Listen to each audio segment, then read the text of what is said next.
As you know, we're going through the book of Revelation. Revelation was given to Apostle John to share with the churches and write in a book and also save it for us. Jesus told him, therefore, write the things which you have seen, and the things which are, and the things which will take place after these things, future things.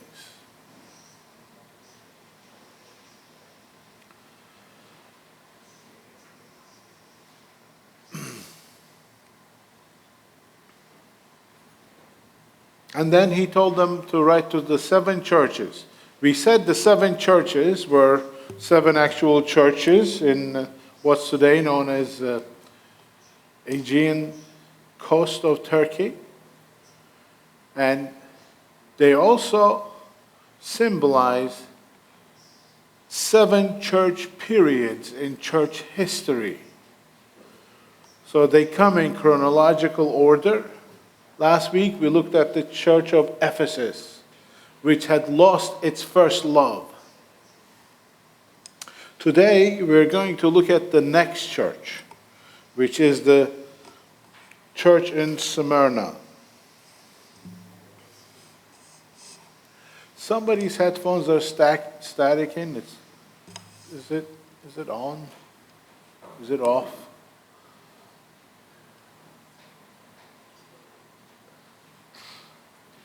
All right, I think we're good. It stopped. So, whatever you did, you stopped it. Good job. Thank you. Yes. We're going to look at chapter 2, starting from verse 8 to 11. So this is a letter to the church in Smyrna. Smyrna is today known as Izmir. So I have a question for you guys. Between these 2 words, there is a common syllable, common sound. See if you can make it out, because this common sound is going to give you guys a clue as to what this place was famous for. Biblical name is Smyrna, and today it's called Izmir. I made it very easy. I'm looking at Rupam because he's good with grammar. See if you picked it up. What's the common sound? Myrrh, yes. Do you guys know what myrrh is? You've seen it in the Old Testament. You've seen it in the New Testament. Myrrh it's kind of, they used to make incense from it. Yeah. In liturgical churches, they still use it to make smoke and to make aromatic smoke that used to represent in the Old Testament the prayers of people that would be a sweet-smelling aroma to the Lord as it would be lifted up. That was something symbolic. Some of the liturgical churches picked up those traditions and still continue it today.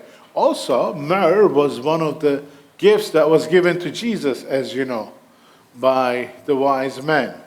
What were the other 2? Gold, myrrh, and frankincense. Yes. So this place is known for its myrrh. Very, very desired quality. And it's right at the coast of the Aegean Sea, which was the bridge between Europe, Rome, and India and Persia, which were the powerhouses of the day. You've heard of the Silk Road, you've heard of the Spice Road. It all started in Smyrna. From Smyrna, the land ended and the sea began, going over to Greece, to Italy, to Spain. So it was a very prosperous city at the time. And it was also a center of a lot of Roman religions. Emperor worship started over there. Also, there were a lot of Jewish people there, but they weren't really serious about their faith. but there was a lot of them there. It was a prosperous area.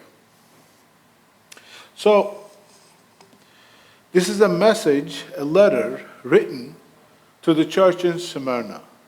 And also symbolically, like I said, it shows a history of the church within the historical chronology. Church of Smyrna represents the time period that started from the year 100 to year 312. It is known as the persecuted church. This is the shortest letter given by Jesus to one of the churches. This is one of the letters that do not have any condemnation towards the churches. So they did everything right. Now, the church of the first century, the church of Ephesus, church from 33 to year 100, ended up becoming legalistic and lost its first love. They forgot why they were doing things. They were doing it because they've done it that way. You see, it's always important to remember why you do what you do. Why do you go to church? Why you do this and that? We often say God cares more about why you do something and then what you do. Motivation is very important for God. So this first church had lost it. But the second generation that started in the year 100 after Jesus, they were known as the persecuted church. They were really persecuted.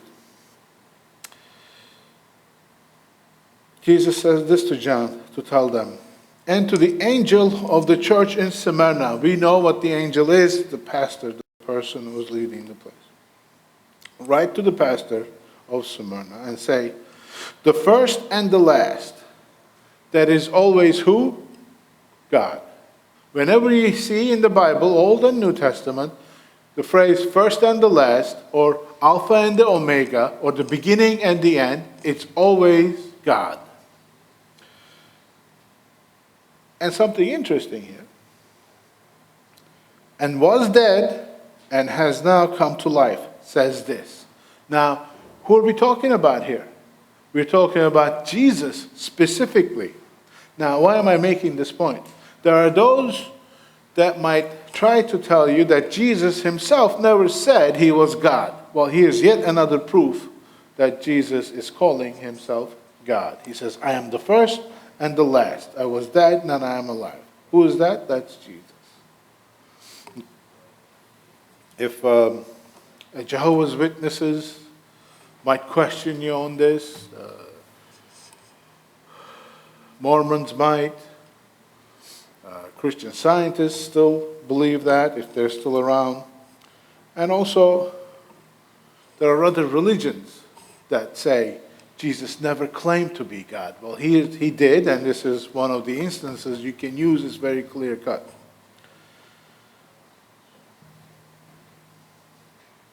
Verse 9 says, I know your tribulation and your poverty, but you're rich. I want to start with the verse that says, I know. Do you know that he knows what you're going through? He knows every worry you have. He knows every anxious thought you have. He knows your fears.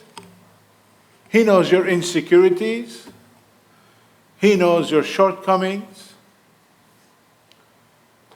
What's more important? He knows your potential. He knows what you can be. Remember that old U.S. Army commercial? Be all that you can be. Well, that's a Christian thought. Jesus knows everything that you can be. Jesus knows the best version of yourself that you can be. Pat 2.0. Whichever version is the best, he can make that happen. He knows our potential. And he knows our shortcomings. And he knew what these people were going through. And we're going to look into it. They were going through a lot. Now, because of tribulation, he mentions poverty. Why? This is such a rich city. How come they're poor? These believers, they're living in like New York City all the time. How can they possibly be poor? They were poor because they were under persecution. How so? When people found out that you were a Christian, they stopped dealing with you. You couldn't buy or sell or perform services. If you were a doctor, they didn't come to your office. If you fixed appliances, they didn't bring their appliances to you. If you were a jeweler, they didn't shop from your store. If you did other things, they did not deal with you. If you were a farmer, they didn't buy their produce from you. If you were raising animals, they didn't buy their meat from you. By doing this, the church members, the people that were real Christians, started falling into poverty. Now, this also happened in our history. I don't know if you know. Before the genocide, in the late 1700s, early to mid 1800s, there was a movement in Anatolian Plateau where there was a lot of Armenians, and there was an awakening.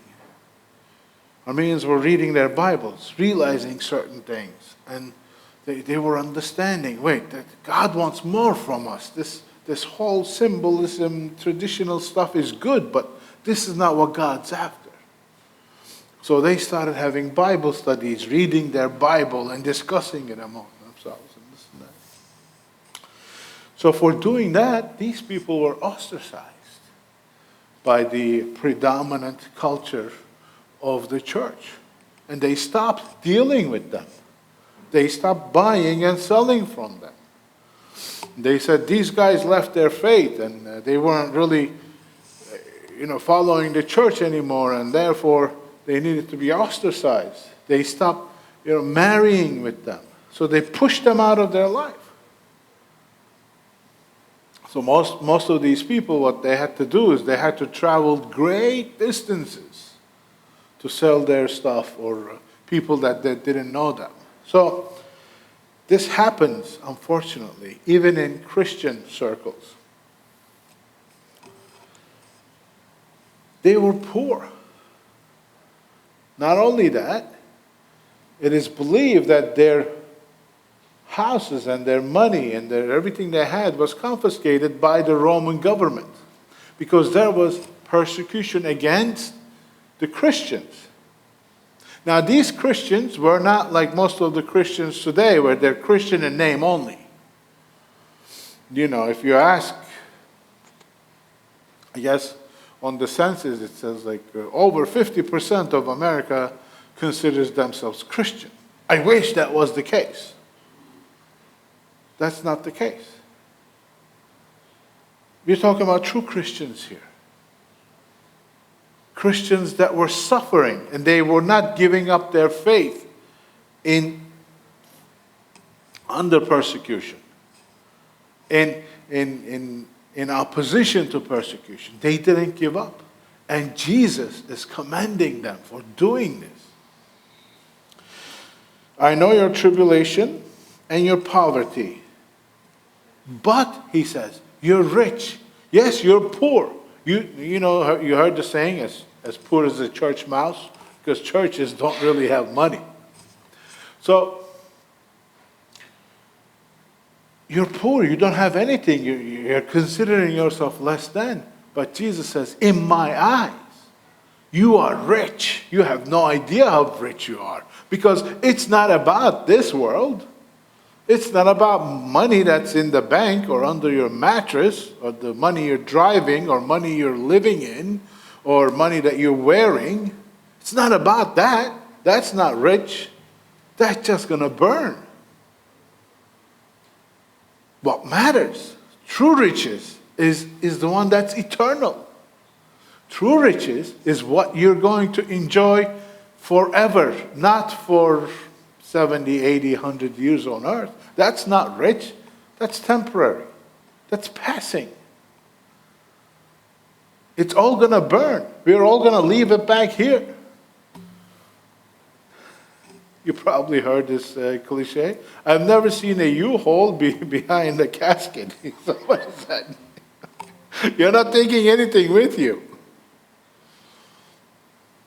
They're going to throw you in a box and put on some clothes that hopefully is yours, and that's it. It's done. That's all you're taking. What you're actually taking is, like we always say, when we stand before Him, the only thing that's going to matter, what He asked you to do and what you did in return.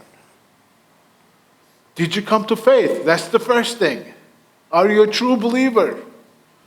Or are you a nominal Christian? Christian in name only, that likes the cultural things and the chureks, the bureks, and the coloring of eggs, and the festivities, the smells, the sights, and the sounds, and all those things. Customs, traditions, they're wonderful, but they will not save us. It's all going to burn here. The only thing that's going to save us, Father, forgive me. I am a sinner. I need to be forgiven. Now, that's the first step.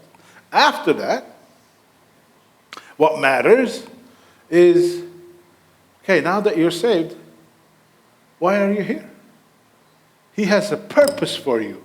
He's given you talents, abilities, things that you could do. You can make a difference for His name's sake. It's time to serve Him now. In what capacity? I don't know. He will tell you. But ask Him.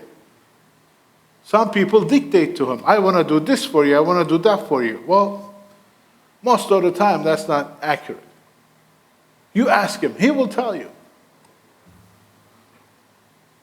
What I told him was, Lord, I'm good at cooking. Maybe I should, cook for the homeless, and that's how I'm going to serve you. And I did that for a while, but that wasn't His plan for me at all.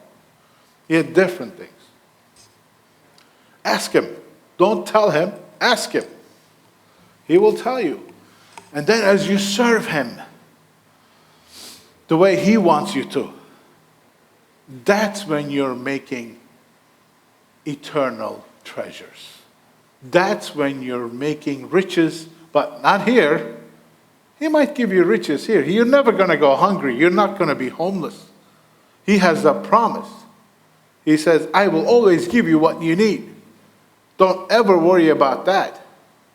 But eternal riches, the riches that count, not the riches that I drive, but the riches that is going to be mine eternally, gets done through serving Him. Big emphasis on how He wants you to, not how you think you should. Because it would be very disappointing to go there and find out you had just wasted your years doing something He didn't want you to do. I know your tribulation, your poverty. They were poor, like we said. But you're rich.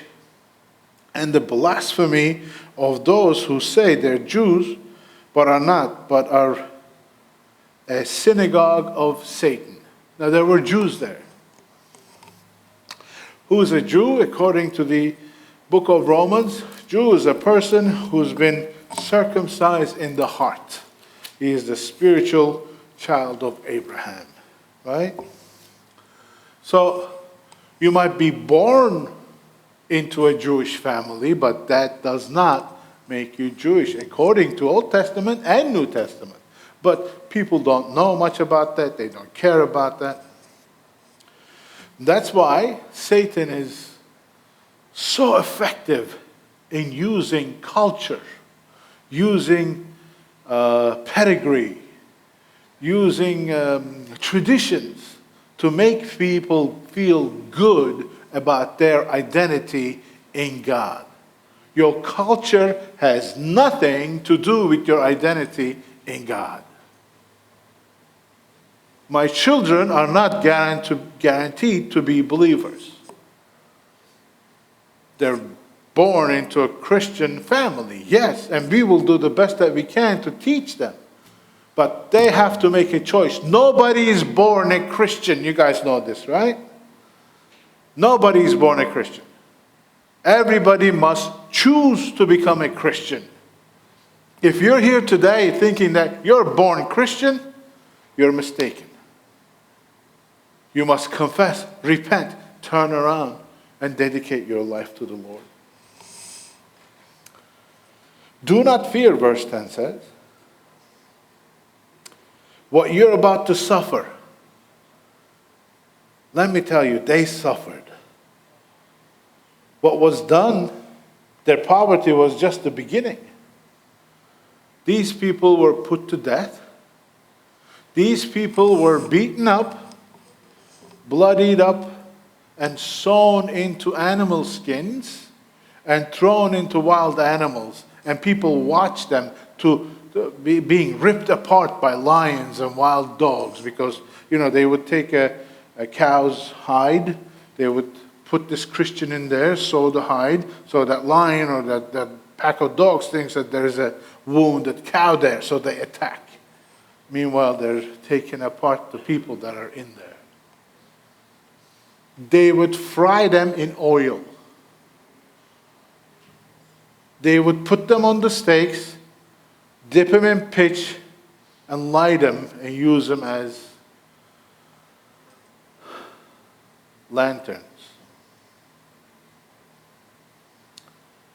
These are the things they went through because of their faith. Now, Satan thought that this was the way to get rid of Christianity.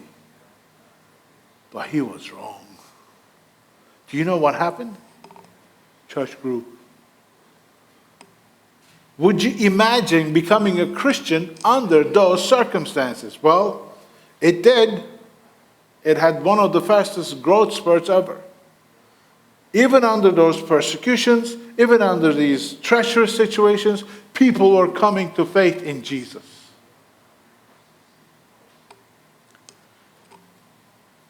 Behold, the devil is about to cast some of you into prison. The lucky ones went to jail, so that you will be tested.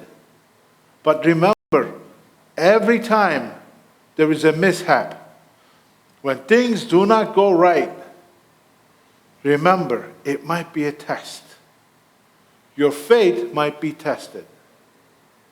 At times, you will find that you're failing the test. You might know people that have failed their test. People hear a message, they come to the Lord, they confess, they repent, they're walking, they feel great, they're born again, and everything is going good. And all of a sudden, God just turns off the lights a little bit. You're in the dark.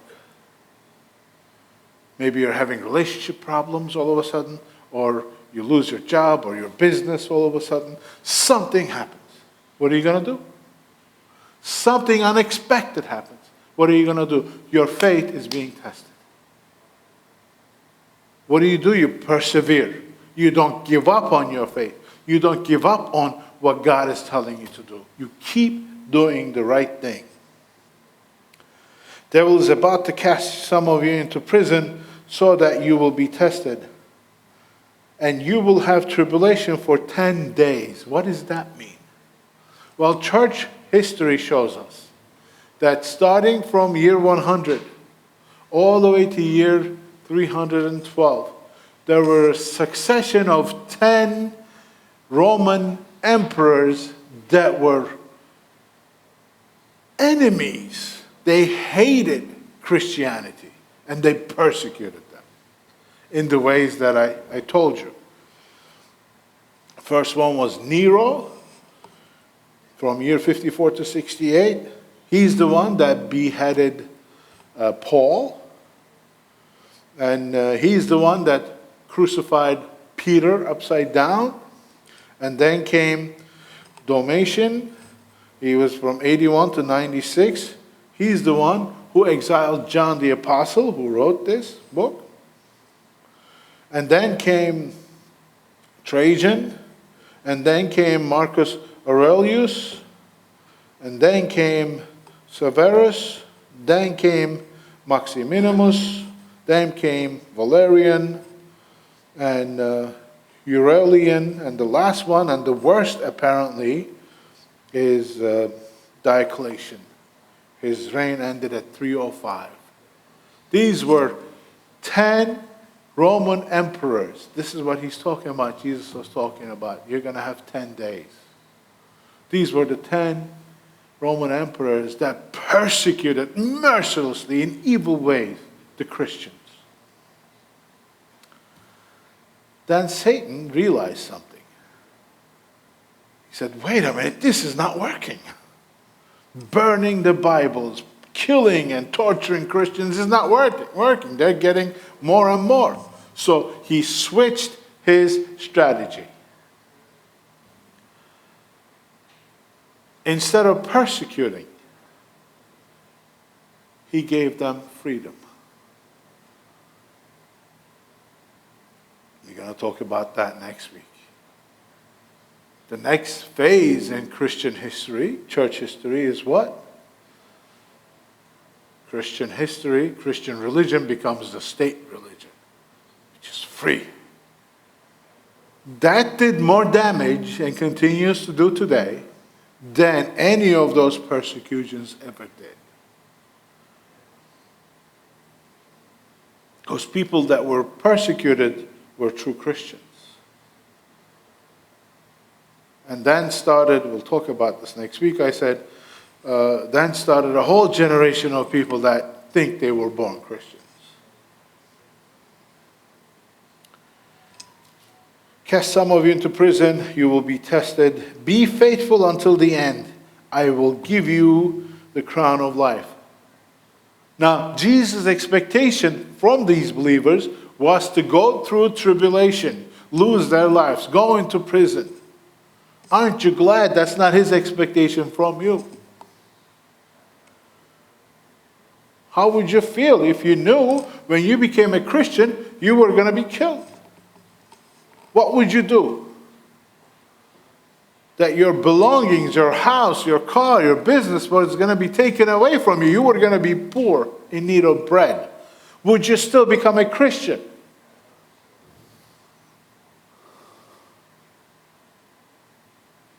Would you? Would you still say, I'm a Christian, openly? Well, get ready. Days like that are coming. Persecution of Christianity is beginning again. In 2022, an advocacy group called Open Doors said at least 360 million Christians experience high levels of persecution and discrimination in the world. This is last year. 360 million Christians. Yes, in this day and age. And this was, they says, 20 million higher than the year before. 20 million people more, higher. And there are other forms of persecution John alluded to in his prayer. Do you know what's being taught our kids, grandkids in schools? Do you know the filth, the lies that they're forced to endure? Do you know that there is a war for your child's soul? Do you know that they're trying to get them to say yes to something they know the answer to be no? Do you know that they're forcing them, if not, you're not going to be employed, you're not going to get your degree, you're not going to pass your test, you're not going to do this and that? We're already there. Unless you agree with our ideology, which is demonic, we are not going to allow you to go through the systems and the institutions of this world, they're saying.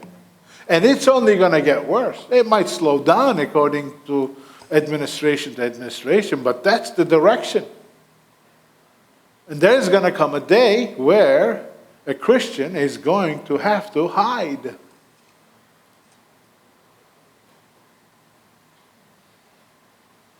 We will talk more about the mark of the beast later on, how you will not be able to buy and sell and all that. That's coming in the coming chapters. But a new form of persecution has begun.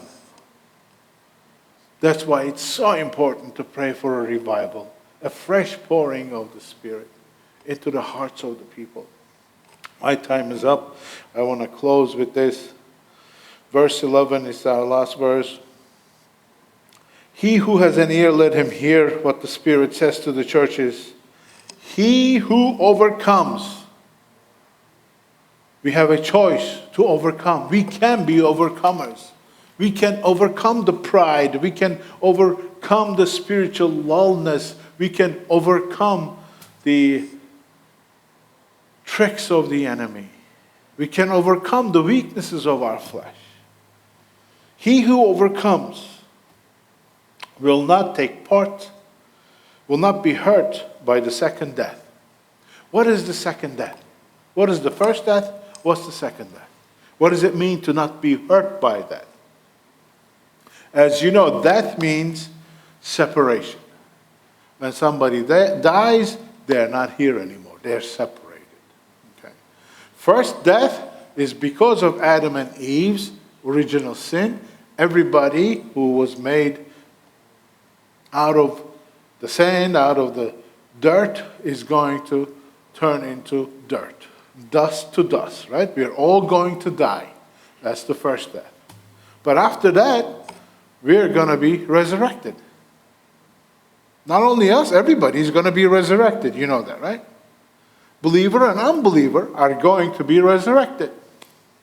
Now, this resurrected form of humanity, if you're a believer, you're with the Lord forever. That's what we call heaven. But if you're not a believer, if you're a cultural Christian, if you're Christian in name only, or if you grew up in the church but you haven't really committed yourself, yeah, I know Jesus, this, that, but if you haven't surrendered your life to Jesus in a real way, not in name only, when you're resurrected, you're going to experience the second death. Second death is what? The second separation from God. And Bible calls it the eternal lake of fire. This living person is going to be separated forever and go into a living lake of fire.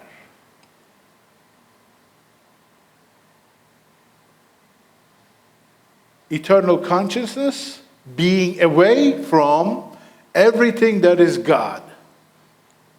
Everything that's good, everything that's peaceful, everything that's pure, everything that's joyful, everything that's loving, being away from it is what is being in hell.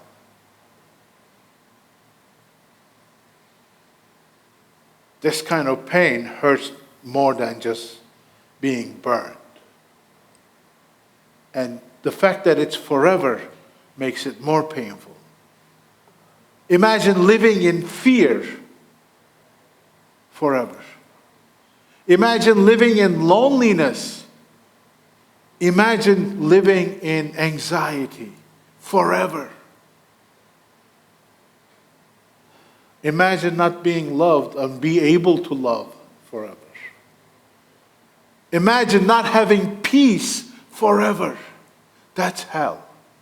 Because you will be eternally separated from God and every attribute He has.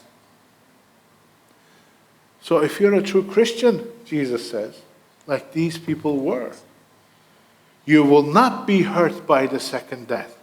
When the second death comes, you will be with the Lord.